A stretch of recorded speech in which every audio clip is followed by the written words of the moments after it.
Today's session covers the cathode slurry mixing process. The course will be presented into parts. Today's lecture begins with the mixing step. A battery slurry is essentially a solid liquid suspension, and mixing is used to achieve a uniform, stable, and coatable suspension. After mixing, the slurry is characterized by three critical parameters: wetting, dispersion, and stability. The slurry formulation consists of 96:2:2 rather than the commonly used 8:1:1 ratio that many students may be familiar with. As we all know, to increase the energy density of the cell, the content of active material must be maximized while reducing the proportion of conductive carbon and binder. In general, the first step is to prepare the binder solution by dissolving PVDF NPM. This step is critical. Incomplete dissolution will affect the slurry viscosity, and undissolved PVDF will remain as particles during the coating process, leading to surface defects such as roughness or graininess. Next comes the dispersion of conductive carbon. Commercial systems mainly use SB Super P and C-end,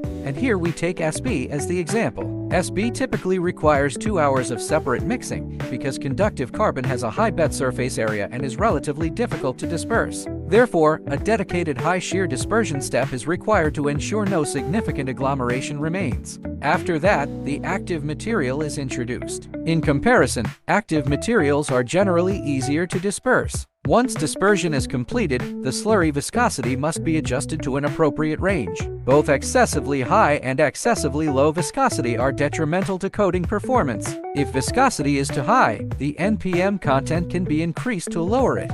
Cand also pointed out that during mixing, proper wetting of the materials is essential. Good wetting reduces dispersion difficulty and improves mixing efficiency. If wetting is insufficient, polymers such as PVDF for CMC can be added, or in more challenging cases, surfactants can be introduced to improve wetting.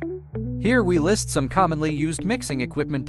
In universities, magnetic stirring and ultrasonic dispersion are the dominant methods, and small homogenizers are also quite effective. Some laboratories also use a mortar and pestle, which can work for very small batches, but it is difficult to control and becomes ineffective when the batch size increases.